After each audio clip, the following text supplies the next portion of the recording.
was an advocate of using mercury to treat syphilis, and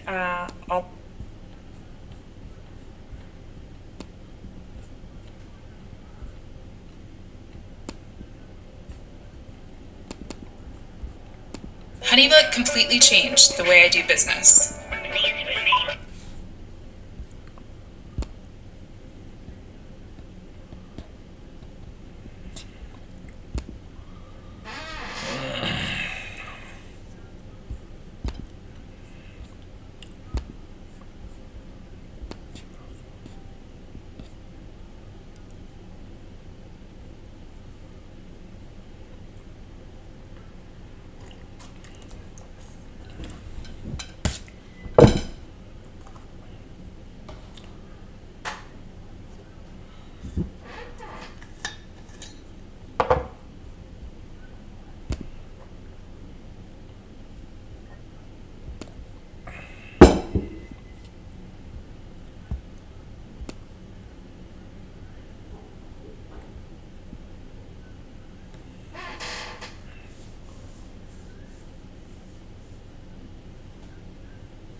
is quite toxic to the human body.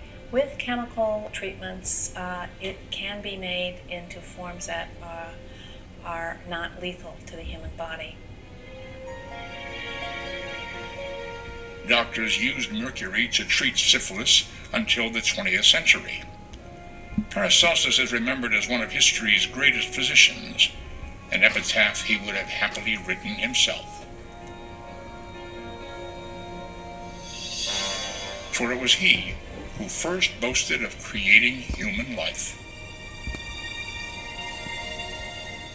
One of the things he claimed to be able to do in his laboratory was to produce artificially in his glass test tube, with the aid of his chemical apparatus, a miniature human being, and he called this the homunculus. Far from concealing how he had made his homunculus, Paracelsus openly published his recipe. An airtight container of human sperm, buried 40 days in horse manure, then magnetized, then fed 40 days on human blood. The result, according to Paracelsus, a fully functioning human being. It may be raised and educated like any other child until it grows older and is able to look after itself. Paracelsus.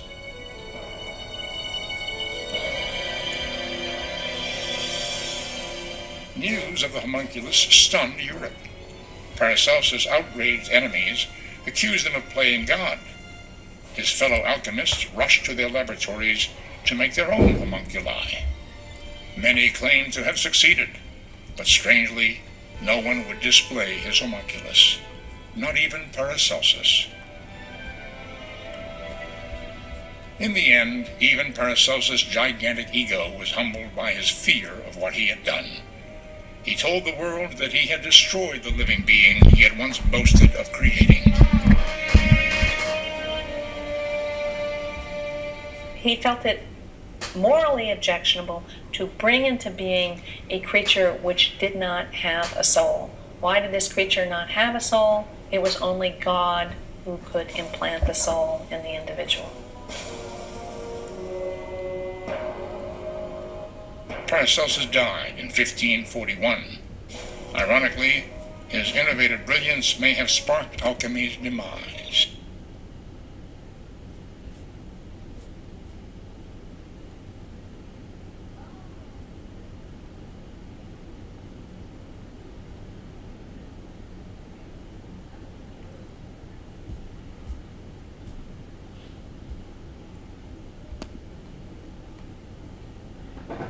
This This audiobook about vagus nerve exercises made over 600 sales on Audible last month. And the guy who owns it, his name... Come join the Mr. Mythos Discord, which is our brand new lounge to hang out and chat about the mysteries of religion, mythology, and the occult sciences. And for the next 14 days, there's a special limited event for the Emerald Tablet, so hop on in and join the fun. Inside shadowy laboratories, hunched over bubbling crucibles, obsessed alchemists spent lifetimes chasing the transformative secrets of the Philosopher's Stone, a mythical substance which supposedly turns base metals into gold. Pursuit of the Philosopher's Stone has driven geniuses certifiably mad, and has taken some of the most powerful rulers to the very edges of ruin.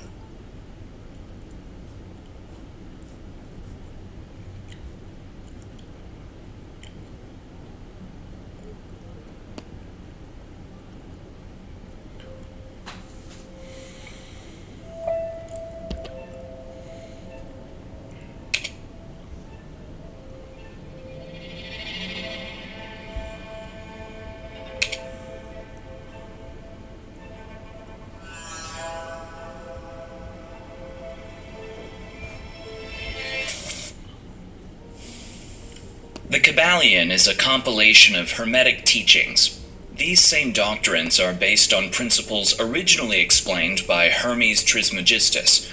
The Kybalion provides a master key for students to unlock the fundamental and basic teachings of esoteric philosophy. There are 7 Hermetic principles that the entire philosophy is based on. Together, these 7 principles constitute an explanation of the fundamental laws that apply to all of creation. The work is attributed to the 3 initiates. Dig deeper and you'll discover the Hermetic content was most likely passed from the late Yogi Ramacharaka to his pupil Baba Bhattara to William Walker Atkinson, a prolific New Thought writer. The ancient sage, Hermes Trismegistus, is the source of the tenets in the Kybalion. Jewish tradition claims that Trismegistus was also a contemporary of the patriarch Abraham. As a result, his teachings on Hermeticism and Hermetic laws date to over 5,000 years ago. Even while he was still alive, his wisdom reached across continents. The earliest Egyptians named him the scribe of the gods. He was deified by the Greeks as the god of wisdom. The ancient Romans named him Mercury. Hermes discovered alchemy, which developed into chemistry. He created the concept of astrology, which became astronomy. For his wisdom, he is known as the Master of Masters. The Kybalion is premised on the theory that there is an intelligent, thinking substance that pervades all space and time. By coming into harmony with this intelligent stuff, you can, to a large extent, control what you manifest in your life.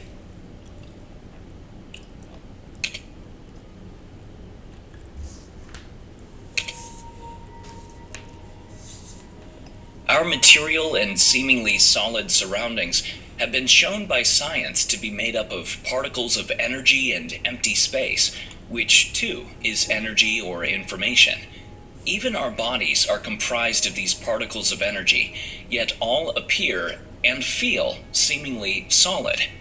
Perhaps the solidity and tangibility of reality is merely our interpretation of the information that we receive through our 5 senses, fooling our consciousness into believing our world is as we perceive it, when really it's our interpretation of the information. Perhaps we are each mind consciousness within a sea of energy and information, living in a sort of manifested dream. Your experience of your life is still valid and meaningful, of course. Potentially with this knowledge, we can realize the extent to which our mental processes create our experiences, empowering us to create the life we desire. Another aspect of the Hermetic principle of mentalism is the extent to which our own perceptions, beliefs, and attitudes color our experience of reality. One person may perceive a rainy day as terrible because they're unable to enjoy a country walk, and another person perceives rain as great for watering the plants. 2 people will perceive a painting differently, an event, a book, a view out of a window, even the meaning of a word. Therefore, the programming of the mind alters reality for each of us. Perhaps trying to find the objective truth in what we perceive might help.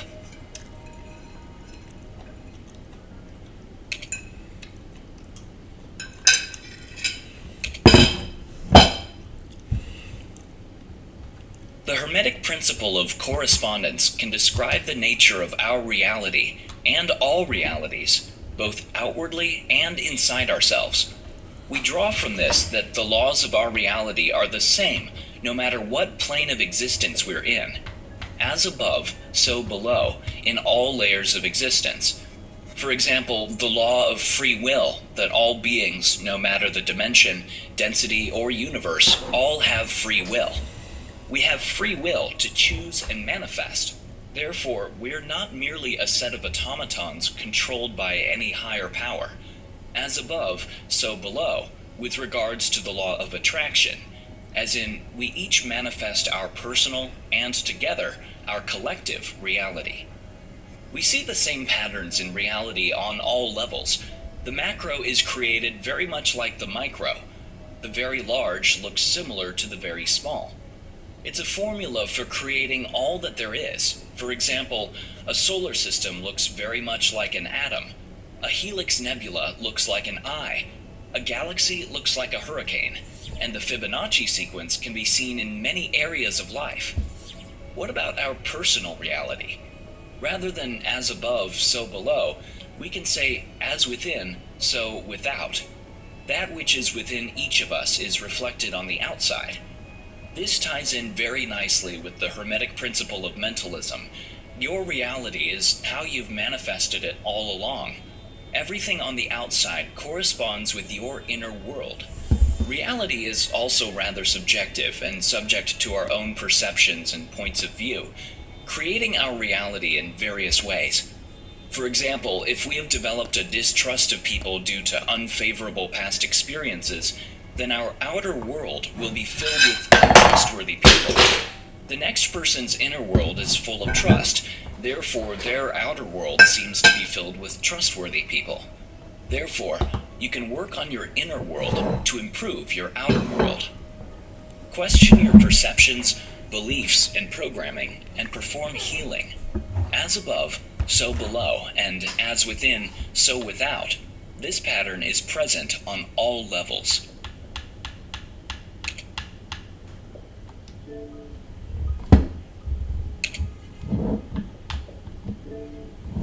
Movement is everywhere. It is a law of our reality that everything is constantly in motion. Nothing stays still. Tesla was quoted as saying, "If you wish to understand the universe, think in terms of energy, frequency, and vibration." The principle of vibration also applies to us and our own energies and emotions. Our reality also manifests according to our vibration. The one infinite being of creation knows our thoughts, the vibration of our emotions and our feelings, and brings us the experience to match, all for our learning and experience. Nothing is at rest. Take an atom and its fundamental particles. It's constantly vibrating. Look at the kinetic theory of matter. The molecules within a solid vibrate. In a liquid, they too vibrate, moving and sliding around each other. The molecules in a gas have space between them and move around even more. Heat something up, and the atoms vibrate even faster. Entropy describes how, given time, everything declines gradually into disorder through movement. A statue, for example, will eventually wear away into dust.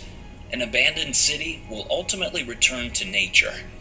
Perhaps this is disorder from our point of view, but in reality, things return to their natural state through constant movement and change.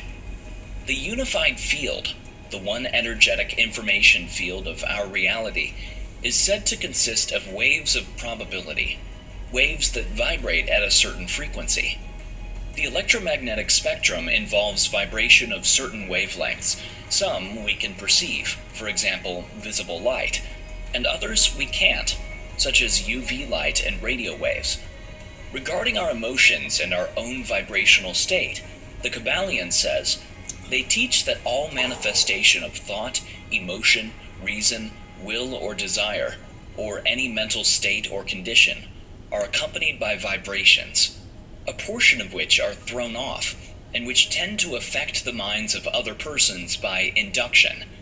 This is the principle which produces the phenomena of telepathy, mental influence, and other forms of the action and power of mind over mind. Therefore, an awareness of our own vibrational state is key to self-awareness, self-realization, finding happiness and peace, and these vibrations are thrown off and affect others who influence us too. In being aware of our own vibration,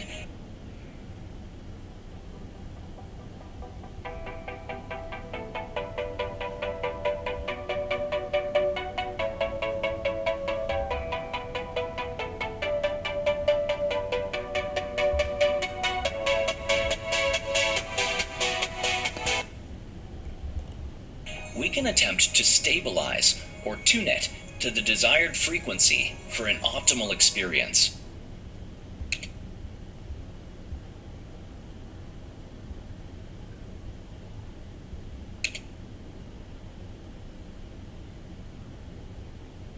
Another law, the principle of polarity, explains a lot about the shifts and swings in our reality. Polarity implies opposites, for example, north and south, big and small, happy or sad, and hot or cold. In fact, opposites or extremes is the same thing. Happy or sad describes extremes of how we are feeling. It's one concept if you bring them together. Intuitive and logical describe a way of thinking, to ignore or to respond to the amount of attention paid, and fast and slow describe speed. So you see, poles are an illusion of the mind. The duality we experience in this reality is something that we can recognize for what it is, extremes of one concept. We can see the oneness in all things, therefore, and recognize when we are choosing, preferring, or judging based on a pole. We can also become aware of the swinging of our moods from pole to pole and attempt to stabilize this. In addition, the measure of the swing in one direction is the measure of the swing to the other, and we can reduce the swings and settle them down. Our own interpretations of polarity differ between people. One person might perceive the enjoyability of an event as boring, and another person perceives it as exciting. Perceiving polarity is often, therefore, subjective.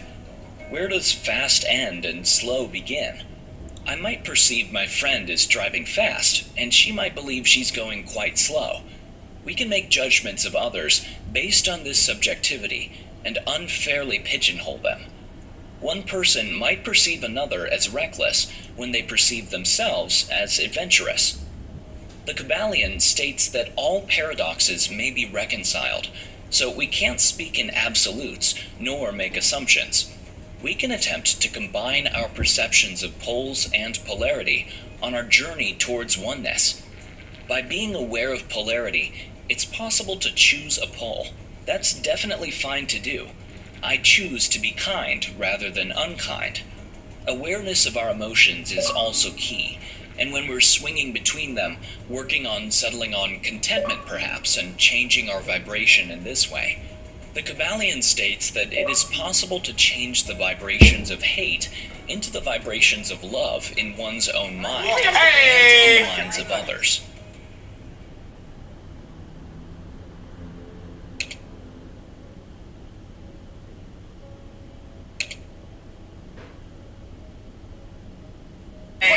This describes a fundamental trait of our reality and of our own experiences, and is therefore useful to know. Everything tends to repeat itself in rhythmic cycles, as if reality, or the code of reality, is operating on an algorithm. If our reality is one infinite being that we are all part of, it may be created with rhythmic cycles with variations for all beings to experience, and therefore itself to experience. Then, the one infinite being, or creation, can experience every variation, every event and circumstance possible. Examples are as follows. Civilizations rise and fall, as do world powers and governments. Then there are Not weather cycles, tigers. the seasons, lunar cycles, day and night, the Not tides, and tigers. life and death.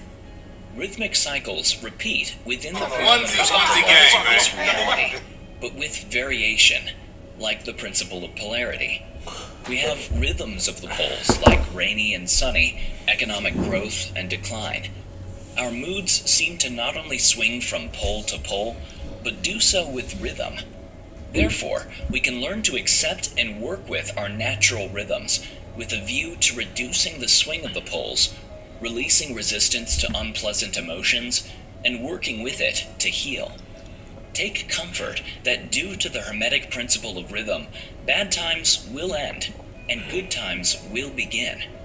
Without the bad times, we wouldn't know how to appreciate the good times anyway. Fashion trends, political opinion, action, and inaction are more examples of rhythmic cycles. We need not believe we will always be poor or always be lonely. So when applying the principle of rhythm to the mental states of people, we can learn to use them rather than be used by them. For example, when feeling active and motivated, we can use this time to create. When we inevitably feel tired and worn out, instead of pushing ourselves on, we can accept this feeling and take time to recharge. By amending our lives to take advantage of these natural rhythms and not fighting them, we release much resistance.